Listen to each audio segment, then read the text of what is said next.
कभी कभी क्या होता है कि हम अपने पौधे को हर वो चीज़ देते हैं जो उसकी रिक्वायरमेंट होती है।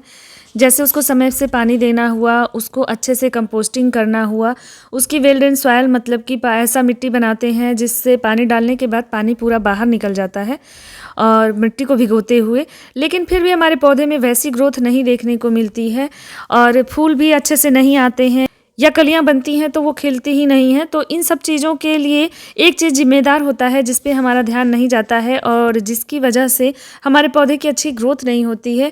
हालांकि ये सारी चीज़ें हम लोग जानते हैं लेकिन फिर भी इस चीज़ पे हमारा ध्यान नहीं जाता और हम इस चीज़ को इग्नोर करते रहते हैं और सोचते हैं कि चलो ये तो बाद में भी कर लेंगे। जबकि ये काम ऐसा होता है कि हम अगर कंपोस्टिंग 2 दिन लेट भी करें तो चलेगा, लेकिन अगर ये काम लेट करते हैं तो वो हमारे पूरे पौधे को प्रभावित करता है।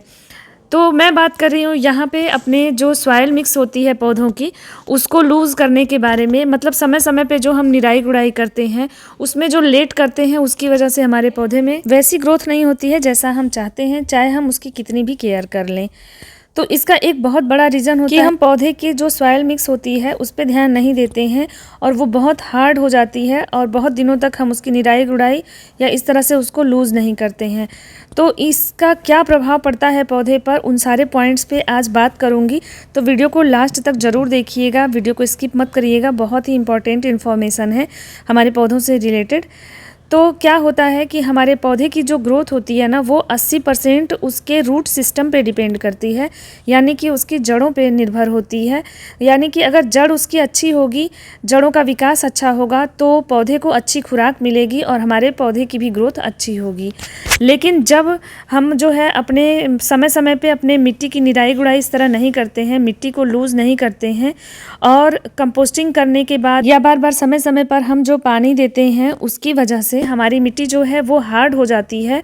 तो अच्छे से जो खुराक होती है जड़ों को, जैसे कि अच्छी हवा, अच्छा पानी और इन सब चीज़ों के अलावा कंपोस्ट जो भी हम देते हैं, उन सब चीज़ों की जो खुराक होती है जितनी मिलनी चाहिए हमारे रूट्स को पौधों की, वो नहीं मिल पाती है और जिसकी वजह से वो पौधों की ग्रोथ को भी रोक देता है। पौधे की जड़ें भुरभुरी मिट्टी में या सॉफ्ट मिट्टी में तेज़ी से फैलती हैं और उनका विकास अच्छे से होता है। और हम जो पानी देते हैं या इसके अलावा टेम्परेचर या जो हवा है, हवा में हमारे सारे माइक्रो और मैक्रो न्यूट्रिएंट्स जैसे कि carbon, nitrogen, phosphorus, sulphur, oxygen, वो हर चीज़ मौजूद होता है, पौधों की ग्रोथ के लिए बहुत ही ज़रूरी होता है।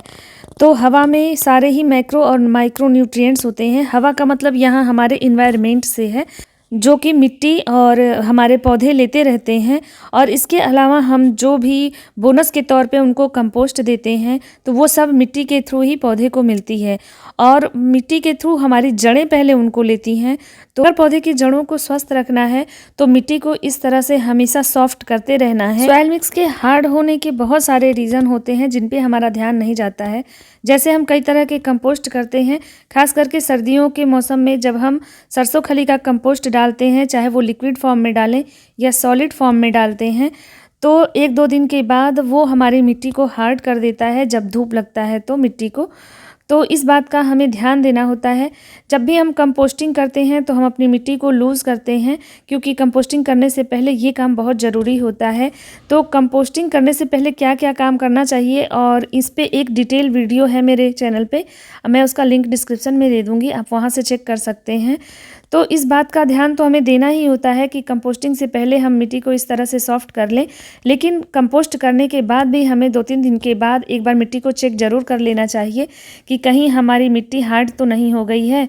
क्योंकि जब हम सरसों खली की कंपोस्ट देते हैं पौधे को तो वो 2-3 दिन के बाद जो है मिट्टी को हार्ड बना देता है। हालांकि ये एक ऑर्गेनिक कंपोस्ट होता है लेकिन फिर भी मिट्टी को थोड़ा हार्ड कर देता है। तो हमें उसको निराई गुड़ाई कर देने से ये फ़ायदा मिलता है कि जो ऊपरी परत पे हमारा कंपोस्ट रह जाता है वो भी सॉइल में मिक्स होता है और जब हम प्रॉपर पानी देते हैं पौधे को तो वो मिट्टी में घुल करके फिर हमारी जड़ों से होते हुए हमारे पौधे को मिल जाता है। तो इसलिए इस सिस्टम को ठीक करने के लिए हमें अपनी मिट्टी को हमेशा लूज़ रखना चाहिए। चलिए अब बात करते हैं कि मिट्टी को कम से कम कितने दिनों पे हमें इस तरह से सॉफ्ट कर देना चाहिए, भुरभुरा बना देना चाहिए। तो कम से कम 1 सप्ताह में एक बार तो हमें इस मिट्टी को गमलों की इस तरह से लूज़ कर ही देना चाहिए किसी भी तरह से। और अगर फिर भी समय नहीं मिलता है तो हम 10 से 12 दिन में एक बार ज़रूर ही इस तरह से मिट्टी की निराई गुड़ाई करते रहें। तो कंपोस्ट या कोई भी ऊपर से जो भी हम बोनस के तौर पे देते हैं पौधे को, वो हम थोड़ा लेट भी दें तो चल जाएगा, लेकिन मिट्टी को अगर भुरभुरा बनाएंगे तो प्रॉपर पानी जब देते रहेंगे तो पौधे की जड़ों का विकास अच्छे से होता रहेगा, जिससे हमारा पौधा बहुत ही अच्छे से स्वस्थ रहेगा और उसके सारे ही सिस्टम अच्छे से काम करेंगे। तो इस चीज़ को कभी भी स्किप ना किया करिए, इस बात पे आप सब ध्यान दिया करिए। बार बार हम पानी देते हैं, पानी देने की वजह से भी मिट्टी हार्ड होते जाती है, और अगर मिट्टी हार्ड हो जाती है तो फिर वो जड़ों को भी एक जगह पे बांध देती है और पानी भी उसमें रुकने लगता है, जिसकी वजह से हमारे पौधों की जड़ों में रॉटिंग की समस्या आती है, मतलब रूट रॉटिंग होने लगता है, सड़ने लगता है, और जिसकी वजह से हमारे पौधे पे प्रभाव पड़ता है। ये सारी चीज़ें दिखती नहीं है, जिसकी वजह से हमारा ध्यान इस पे जाता नहीं है। तो इस बात को हमेशा ध्यान रखें कि एक निश्चित अंतराल पे अपने गमलों की मिट्टी की निराई गुड़ाई करती रहें। आज मैं टेरेस पे आकर के ये काम कर रही थी, तो मुझे लगा कि ये चीज़ आप सबके साथ शेयर करनी चाहिए। हालांकि सबको पता होता है, लेकिन फिर भी इस चीज़ को हम इग्नोर करते रहते हैं और कभी कभी कल पे टालते रहते हैं। तो बस यही पर्पस था इस वीडियो को बनाने का कि इस काम को प्रॉपर वे में करिए तो हमारे पौधे की ग्रोथ अच्छी रहेगी, क्योंकि ये एक बहुत बड़ा कारण होता है पौधे की अच्छी ग्रोथ के लिए। जब भी हम पानी देते हैं, कोई भी कंपोस्ट देते हैं, तो मिट्टी जितनी ज़्यादा हल्की रहेगी, जड़ों को वो उतनी जल्दी मिलेगी और उतनी ही जल्दी वो पौधों को दे पाएगा, जिससे हमारे पौधों की ग्रोथ अच्छे से होती रहेगी। तो आई होप ये इन्फॉर्मेशन आप सबको पसंद आई होगी। अगर इन्फॉर्मेशन अच्छी लगी है तो वीडियो को लाइक ज़रूर कर दीजिएगा, और चैनल पे नए हैं तो चैनल को सब्सक्राइब कर लीजिएगा। ऐसे ही इन्फॉर्मेटिव वीडियोस लेकर के मैं आती रहती हूँ। तो फिर एक नए इन्फॉर्मेशन के साथ जल्द ही मिलते हैं। तब तक के लिए थैंक यू और बाय बाय।